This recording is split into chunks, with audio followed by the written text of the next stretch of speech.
नमस्कार, आप देख रहे हैं फाइनल रिपोर्ट। मैं हूं आपके साथ विवेक शांडिल्य।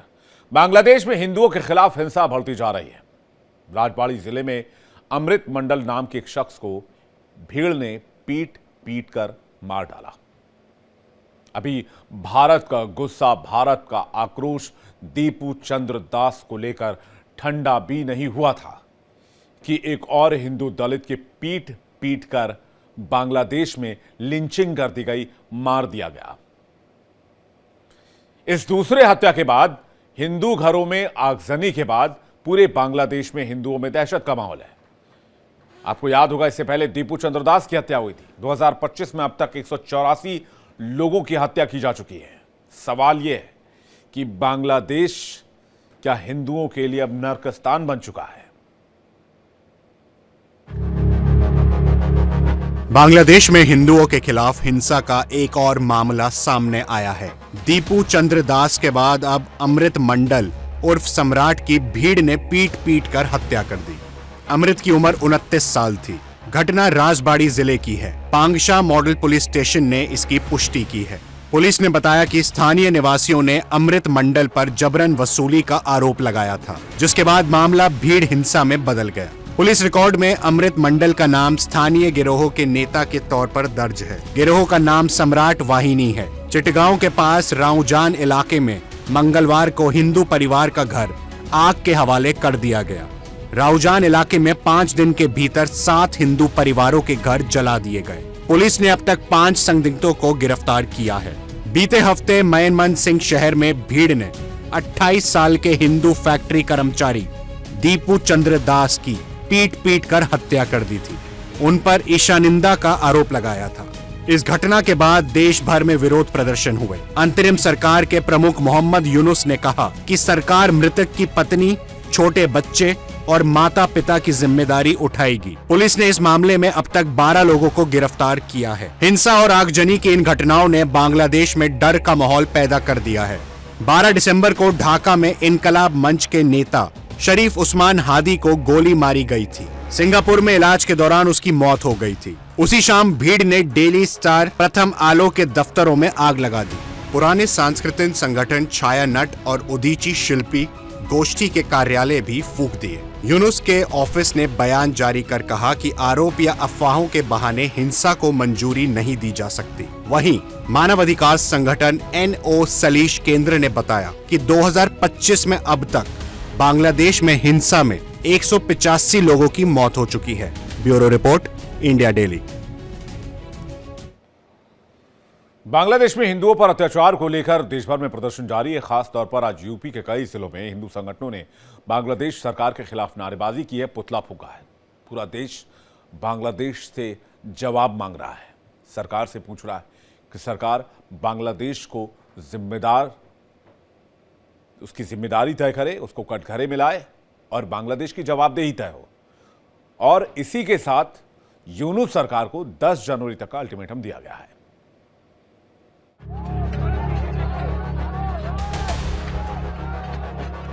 बांग्लादेश में हिंदुओं पर हो रहे अत्याचारों के विरोध में आज यूपी के कई जिलों में प्रदर्शन किया गया। ये तस्वीरें ग्रेटर नोएडा से सामने आई हैं, जहां जोरदार प्रदर्शन किया गया। विश्व हिंदू परिषद, बजरंग दल, दुर्गा वाहिनी, राजपूत करणी सेना सहित कई हिंदू संगठनों ने इसमें भाग लिया। प्रदर्शनकारियों ने बांग्लादेश का पुतला फूंका और उसके खिलाफ जमकर नारेबाजी भी की। ये प्रदर्शन ग्रेटर नोएडा के LG चौक पर आयोजित किया गया। इसमें सैकड़ों की संख्या में हिंदू संगठन से जुड़े लोग और आम नागरिक शामिल हुए। सभी ने एक स्वर में बांग्लादेश में हिंदुओं पर हो रहे अत्याचारों के प्रति अपना रोष व्यक्त किया। प्रदर्शनकारियों ने आरोप लगाया कि बांग्लादेश में सनातनी हिंदुओं पर लगातार अत्याचार हो रहे हैं। उनके घरों को निशाना बनाया जा रहा है।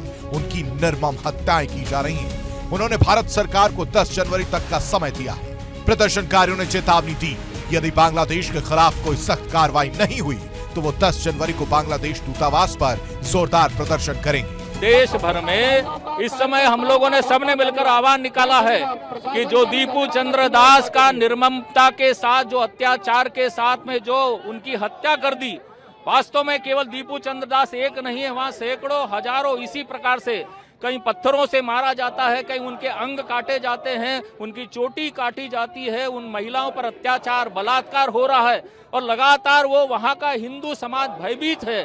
और इसलिए हम बांग्लादेश की जिहादी एहसान फरामोश सरकार को ये चुनौती देना चाहते हैं कि 1971 में पाकिस्तान बांग्लादेश के लोगों को मार रहा था, वहाँ की सरकार ने कोई सहायता करने के लिए भारत के हमारे नौजवानों ने जिस प्रकार का पराक्रम दिखाया और वो एहसान फरामोश बांग्लादेश भारत के एहसानों को भूल गया।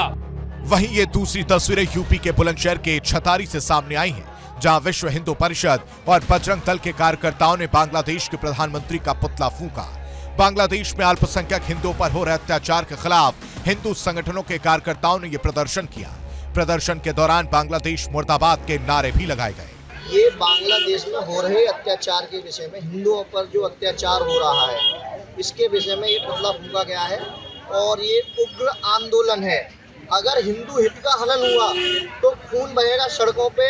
ये हमारे नारों के साथ ये आज पुतला फूंका गया है और प्रधानमंत्री से ये हमारी मांग है कि ये जो कई बार बांग्लादेश में ये चीजें नरसंहार किया गया है, आगे ऐसा कड़ी से कड़ी कदम उठाएं प्रधानमंत्री जी, जो ऐसा आगे कुछ ना हो। बांग्लादेश में हो रहे हिंदुओं के नरसंहार और अत्याचार के विरोध में बांग्लादेश के प्रधानमंत्री मोहम्मद यूनिस खान का पुतला फूंका गया है। विश्व हिंदू परिषद और बजरंग दल के नेतृत्व में हमारे बुलंदशहर में विभाग संयोजक संदीप राघव के नेतृत्व में 12 जगह पर पुतले फूके जाएंगे। आज इसी कड़ी में एक पुतला दहन का कार्यक्रम छतारी में नगर में किया गया है। प्रदर्शन में शामिल लोगों ने कहा कि सभी सनातनी इस मुद्दे पर एकजुट हैं और सरकार द्वारा बांग्लादेश के खिलाफ उठाए जाने वाले किसी भी कदम का समर्थन करेंगे। उन्होंने बांग्लादेश में हिंदुओं की कॉलोनियों और घरों को लगातार निशाना बनाए जाने को अस्वीकार बताया। साथ ही पीएम मोदी से बांग्लादेश में हिंदुओं की सुरक्षा की मांग भी की। Bureau report, India daily.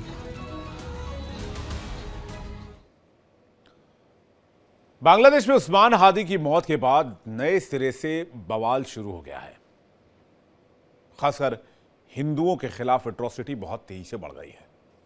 हालांकि ऐसा नहीं है कि 1971 के बाद बांग्लादेश में हिंदुओं का बहुत ग्रैंड वेलकम किया जा रहा था, रेड कार्पेट बिछाए जा रहे थे। कन्वर्जन, मर्डर, रेप, हिंदू मंदिरों को तोड़ना, ये 71 के बाद भी हो रहा था। लेकिन कभी सिंबॉलिज्म के तौर पर भारत को चढ़ाने के लिए, चुनौती देने के लिए दीपू चंद्र दास जैसे लोगों की सरेआम हत्या करके उसे जलाया नहीं गया। हो रहा था, लेकिन पर्दे के पीछे से हो रहा था। अब ऐसा लग रहा है खुलेआम किया जा रहा है। भारत को चुनौती दी जा रही है, जो करना है कर लो, हम तो यही करेंगे। इसलिए हिंदुओं को टारगेट किया जा रहा है, क्योंकि दुनिया में सबसे बड़ी आबादी हिंदुओं की हिंदुस्तान में रहती है। तो जवाब लाजमी है, चाहे वो कूटनीतिक हो, चाहे वो लिमिटेड काइनेटिक एक्शन हो, चाहे वो लिमिटेड एक्शन हो, कुछ भी हो।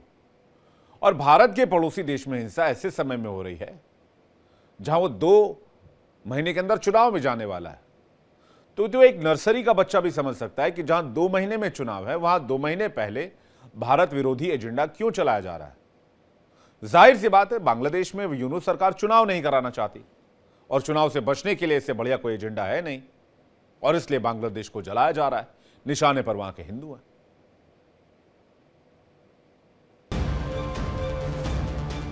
भारत के पड़ोसी मुल्क बांग्लादेश में जारी बवाल के बीच वहां की अंतरिम सरकार को बड़ा झटका लगा है। अंतरिम सरकार के मुख्य सलाहकार मोहम्मद यूनुस के नेतृत्व वाले गृह मंत्रालय के विशेष सहायक खुदाबख्श चौधरी ने अपने पद से इस्तीफा दे दिया है और राष्ट्रपति मोहम्मद शहाबुद्दीन ने उनका इस्तीफा स्वीकार भी कर लिया। बांग्लादेश में पूर्व पुलिस महानिदेशक यानी आईजीपी रह चुके खुदाबख्श चौधरी को 10 नवंबर 2024 को मोहम्मद यूनुस का विशेष सहायक नियुक्त किया गया था। उनका इस्तीफा ऐसे समय में आया है जब विद्रोह के नेता उस्मान हादी की मौत के बाद देश में हालात तेजी से बिगड़ते जा रहे हैं। बांग्लादेश की पूर्व प्रधानमंत्री खालिदा जिया के बेटे तारिक रहमान आज 25 दिसंबर को 17 साल बाद वापस अपने मुल्क लौट आए हैं। एयरपोर्ट के पास उनका स्वागत करने के उनकी बांग्लादेशी नेशनलिस्ट पार्टी के 1 लाख कार्यकर्ता जुटे। बता दें कि रहमान गिरफ्तारी से बचने के लिए 2008 में लंदन भाग गए थे। तब हसीना सरकार में उनके खिलाफ भ्रष्टाचार के कई मामले चल रहे थे। यूनिस सरकार ने शेख हसीना की पार्टी आवामी लीग को बैन कर रखा है। ऐसे में बीएनपी के चुनाव जीतने के बड़े आसार हैं। बीएनपी के अध्यक्ष खालिदा जिया की उम्र 80 साल हो चुकी है और उनकी तबीयत काफी खराब है। माना जा रहा है कि तारिक रहमान अगले पीएम के दावेदार हो सकते हैं। 2 महीने में बांग्लादेश में राष्ट्रीय चुनाव होंगे। 12 फरवरी 2026 को आम चुनाव प्रस्तावित है। हसीना सरकार के पतन के बाद यह पहला चुनाव है। खुदाबख्श चौधरी के इस्तीफे से हिल गई यूनिस सरकार। यह यूनिस की अंतरिम सरकार से हुआ चौथा बड़ा इस्तीफा है। पूर्व पीएम के बेटे तारिक रहमान के बांग्लादेश लौटने से पहले बुधवार 24 दिसंबर को राजधानी ढाका में एक चर्च के पास बम हमले में एक व्यक्ति की मौत हो गई थी। इस घटना ने राजधानी में सुरक्षा को लेकर गंभीर चिंताएं पैदा कर दी हैं। बता दें कि छात्र नेता उस्मान हादी की मौत से बांग्लादेश में हिंसा तेज हो गई है। भीड़ ने देश के 2 प्रमुख अखबार डेली स्टार और प्रथम आलोक के कार्यालयों को भी आग के हवाले कर दिया। Bureau report, India daily. देश के प्रधानमंत्री नरेंद्र मोदी गुरुवार को लखनऊ पहुंचे, राष्ट्रीय प्रेरणा स्थल का उद्घाटन किया। इस खास मौके पर पीएम मोदी ने अपनी सरकार की उपलब्धियां गिनाई, अटल जी को याद किया, साथ ही साथ विपक्ष को भी निशाने पर लिया।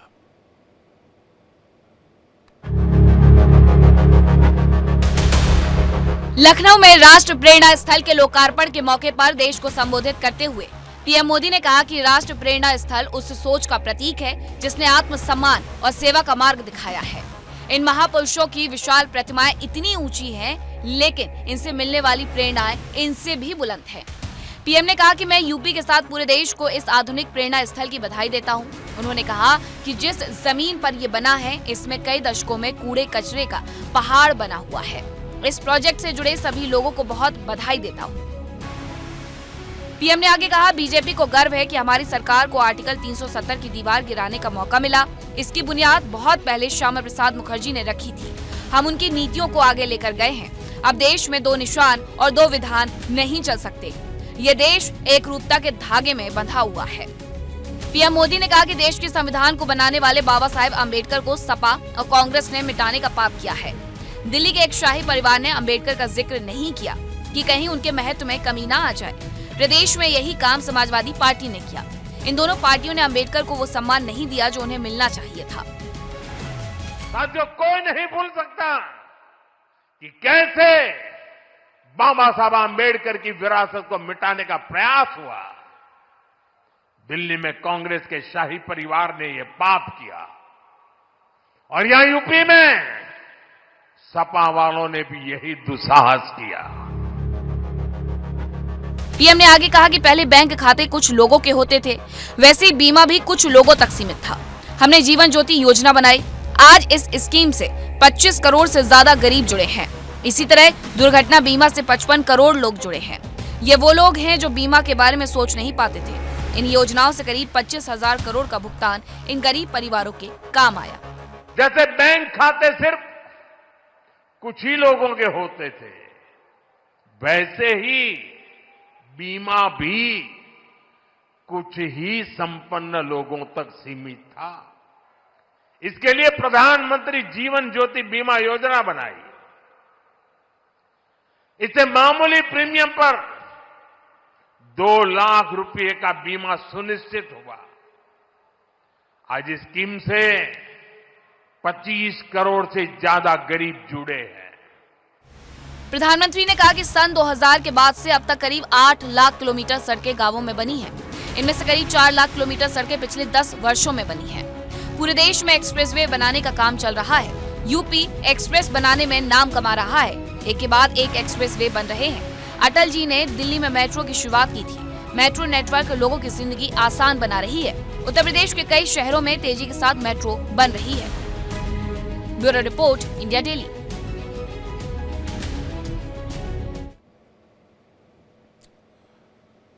दिल्ली की सीएम रेखा गुप्ता ने भारत रत्न अटल बिहारी वाजपेयी की जयंती के अवसर पर दिल्ली मेट्रो में सफर किया। इस दौरान उन्होंने यात्रियों से बातचीत की। उन्होंने अचानक दिल्ली मेट्रो में सफर करने का फैसला क्यों किया, आइए देखते हैं इस रिपोर्ट में। एक मिनट का गिरफ्त तो हमने उसको नया कानून बनाया।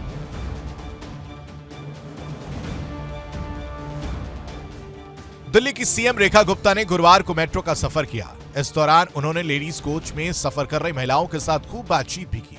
अपने बीच दिल्ली की सीएम को देखकर महिलाएं काफी सरप्राइज नजर आईं। उन्होंने सीएम रेखा गुप्ता के साथ सेल्फी भी ली। महिलाओं के चेहरे पर काफी खुशी भी देखने को मिली। रेखा गुप्ता ने दिल्ली की महिलाओं से खूब बातचीत भी की। इस दौरान कई महिलाओं ने रेखा गुप्ता को अपनी रोजमर्रा की समस्याओं से अवगत भी कराया। दिल्ली की सीएम रेखा गुप्ता ने महिलाओं की बातों को सुना और उनका जल्द समाधान का आश्वासन भी दिया। रेखा गुप्ता ने मेट्रो में सफर कर रहे पैसेंजर्स को अटल कैंटीन योजना की जानकारी भी दी। एक मिनट का गिरफ्त तो हमने उसको नया कानून बनाया। दरअसल मुख्यमंत्री रेखा गुप्ता को एक अटल कैंटीन का उद्घाटन करने जाना था, लेकिन उनकी गाड़ी ट्रैफिक में फंस गई। इसलिए उन्होंने दिल्ली गेट से लाजपत नगर तक मेट्रो में सफर किया और समय पर कार्यक्रम स्थल पर पहुंची।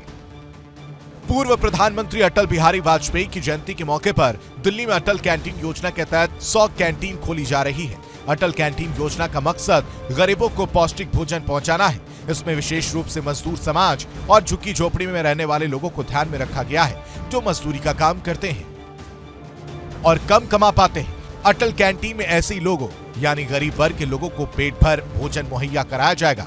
5 रुपए में चावल, दाल, सब्जी और रोटी शामिल होगी। सरकार ने यह भी दावा किया है कि खाने की सामग्री उच्च गुणवत्ता वाला होगा। Bureau report, India daily.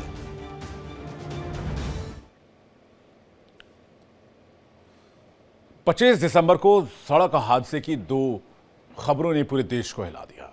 भीषण सड़क हादसे। पहला हादसा 24 दिसंबर की देर रात कर्नाटक के चित्रदुर्ग जिले में हुआ, जिसमें 10 लोग जिंदा चल गए। वहीं दूसरा हादसा तमिलनाडु के कुडलूर में हुआ और इस हादसे में भी 9 लोगों की मौत हो गई।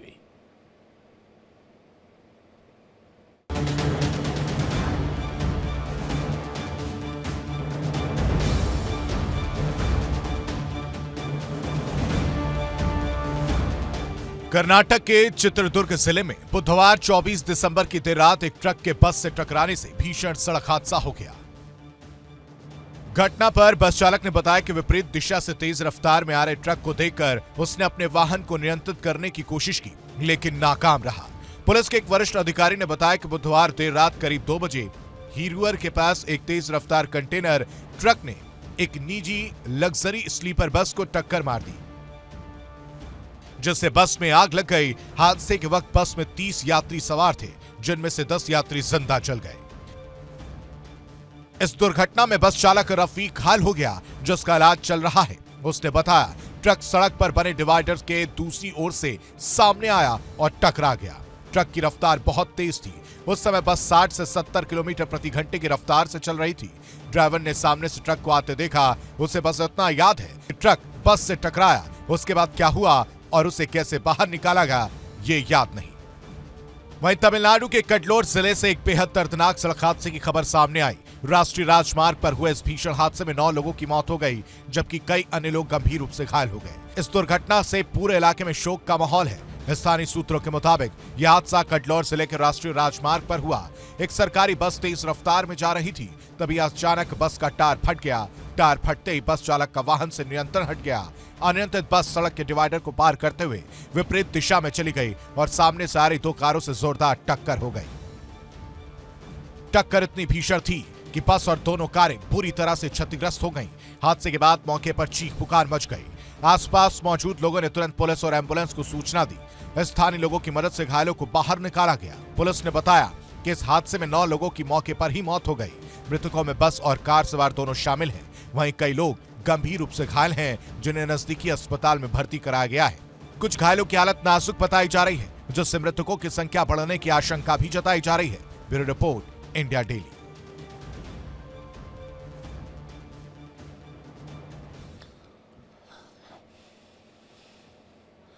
दिसंबर महीने के साथ ही साल का भी अंत होने वाला है और इसी के साथ पूरे उत्तर भारत में कड़ाके की ठंड पड़ रही है।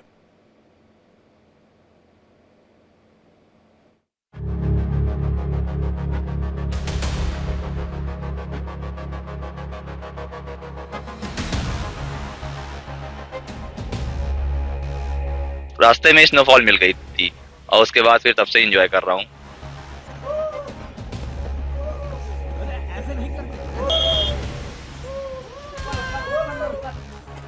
गुलमर्ग में ताजा बर्फबारी ने इसको जन्नत बना दिया है, विंटर वंडरलैंड में बदल दिया है। रविवार से शुरू हुई बर्फबारी अब भी जारी है, जिससे सैलानियों के चेहरे खिल उठे हैं। मौसम की पहली लंबी बर्फबारी का लंबा इंतजार खत्म हो गया है। इस नजारे ने सैलानियों को मंत्रमुग्ध कर दिया है। कई लोगों ने इससे पहले बर्फबारी मोबाइल या टेलीविजन पर देखी थी। कई लोगों के लिए कश्मीर के बारे में कहीं जाने वाली बात ये धरती पर स्वर्ग है। सच हो गई है ये बात। कश्मीर घाटी में दूसरे ऊंचे इलाकों में भी बर्फबारी हो रही है, जिसमें शोपिया और बांदीपोरा का गुरेज भी शामिल है, जबकि मैदानी इलाकों में रुक रुक कर बारिश हो रही है।